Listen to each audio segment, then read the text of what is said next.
Welcome back. Well, it was the brutal, barbaric massacre that shook us all around the world and started Israel's war against Hamas that's now been raging for 8 months. At the Nova Music Festival on October 7, 260 innocent people were murdered. Among the partygoers was 34-year-old mother Mazal Tazazo. She'd arrived at the festival with friends on the Friday night. By the next morning, she was left unconscious. Her life only spared because terrorists thought she was already dead. And it's no surprise why, if you have a look at this distressing photo of how these barbarians left Mazal. Bloody and bruised after being knocked unconscious and left for hours. Just meters away on the same shocking morning was Muslim Israeli police officer Remo Al-Hazael, who fought off Hamas's automated weapons with only a pistol in his hand. A true hero, Remo saved over 200 lives. Both Mazal and Remo are here in Australia, and they joined me to speak about what happened that day just a bit earlier. Mazal, Remo, thank you both so much for joining me today. Mazal, you were there with 2 friends at the Nova Music Festival on October 7. Can you tell us when you first knew that something was seriously wrong? When we tried to get to the main road, the hill road, and it was very big traffic jam that don't move. In this moment, we start to hear gunshots, and we try to pass on the land and drive between the trees, but we stuck because it was big and deep pits. And we saw policemen that shooting, and we get it that they don't shooting to the air. They shooting because they see something that I don't see. But in the time, you hear the gunshot come and be louder, the voice of the Arabic coming closer. So we abandoned our car and we ran to the road, but the terrorists come from this side too. So they closing us. And so you were running initially, you thought it was a traffic jam, you then realised it was abandoned cars. And you were running, trying to escape with your 2 close friends. You were just at the music festival to celebrate and have a good time. Yeah. What happened next? So my friends and me tried to cover ourselves with plants, but they come and found us. I was with my face on the ground, put my hand like this, and the terrorist found us, and he said in English, get up, get up, get up, you. And I get the back of the weapon to my head, and this hand blow up.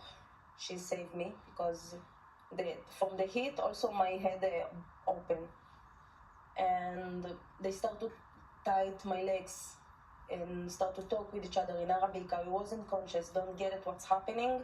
I know that I need to play dead, that's it. And he come to check me, look at me.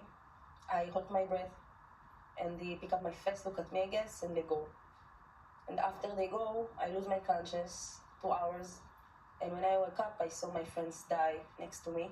I want to go back to that moment when the terrorists came to see if you were alive, when they started tying your legs together and you made the decision to pretend to be dead, and that ultimately has saved your life. I don't know anything, I don't get it what he's doing. Don't get it what the things that touching me in this moment. But I know that I need to play dead. I don't know how to explain, because the brain don't think. It don't do things with conscience. Only this. And even when he come to me, I was with the white short, because all my hand blow up. So all my bag was blood, and when he come close to me to check me, I was thinking only about that, my stomach moving. After that, they burn all the bushes, and I wait until the fire come close to me. And I need to choose or burn alive or run to the road or get inside to the car I saw. So I run like a crazy, and I was in this car. The terrorists don't see me. I don't shot on the car at 2 hours until some angel come and take me. An angel came and rescued you. Yeah, just 3 afternoon. Such a remarkable story of survival, and for you to be here now in Australia sharing it with all of us, it's just incredible.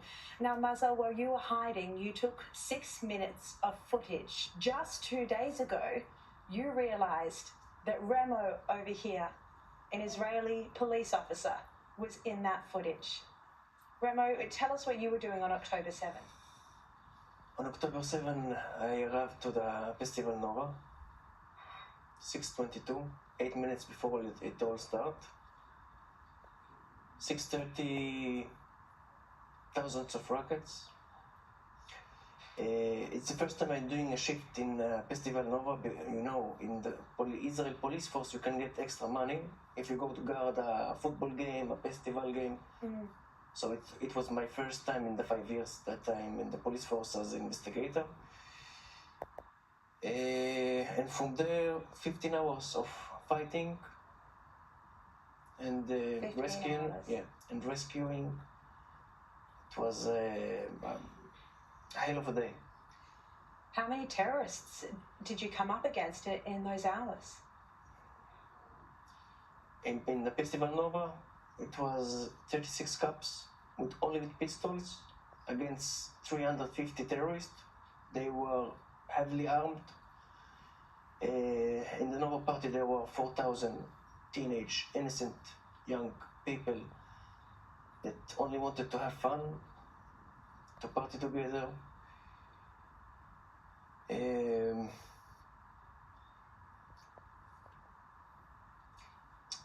you spent your time trying to fight the terrorists and rescue as many people as you could. Yeah, exactly. Yeah. And what sort of brutality did you come up against? I mean, you've said this is nothing like anything else you've ever come across in your life. Can you share with Australians who are hearing international aid organisations trying to deny the violence against women, the brutality by Hamas? Can you tell us some of what made this so different, so unlike anything else you'd ever fought against? In the party, you had Jews, Muslims, Christian, Druze from all over the world having fun, party together. And the terrorists didn't care if you're a Jew, a Muslim, a Christian, a Druze. All they wanted to do is to kill as much as they can, kidnap as much as they can, and make a lot of destruction on that day. For example, the first citizen victim was a Bedouin woman. She was pregnant with hijab, and they shot her multiple times. They didn't care if she is a pregnant Bedouin. Yeah. Also, from my biggest Bedouin city in Israel, many came to help.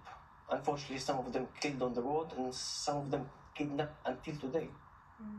I will not say the family name, but some of them until kidnapped. So there are still today, yeah. Muslim hostages right now being Exactly. held by Hamas in Gaza. Exactly. This isn't just a war against Jews, this is all Israelis, and I think that's something that many people forget, that about 20%, is that right, of the Israeli population is Muslim. Neighbors living together. I study in a Jew school. You're Muslim yourself? Yeah, and I'm a Muslim myself. I'm Bedouin, Swiss, Muslim. But proudly Israeli. Exactly. Yeah. Yeah. Mazel, can you tell me about the moment a couple of days ago when you realised that you had this extraordinary connection with Remo? Wow. He not save only 200 they say, 200 people from the party.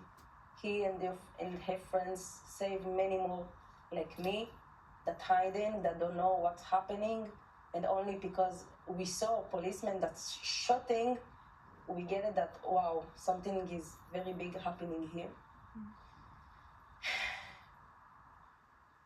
And another thing, I live 2 years in Jerusalem.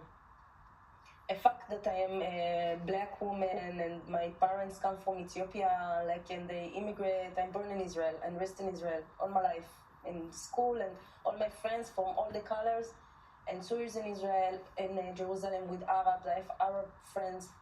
And after the Nova Festival, I have really afraid, I'm scared, because it's triggered for me.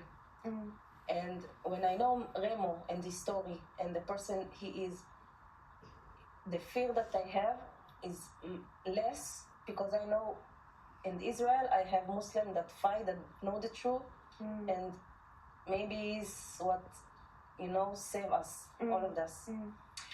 It's crazy. The world have to know that we deal with monsters. It's not about the land. It's not about like people scream free Palestine because they care about the Palestine, and I really understand that. But the Hamas use them, they use them, the Palestinians, not us. Like we have to understand that if you want to help us to done with the Hamas. What's your message? On that day, on 7 October, that Black Day, you saw that everyone in Israel, Jews, Muslims, Christian, Druze, everyone stand together, defend home together against that pure terror. It was like everyone worked like one unit, one team, one group, one family. One family. Yeah, exactly.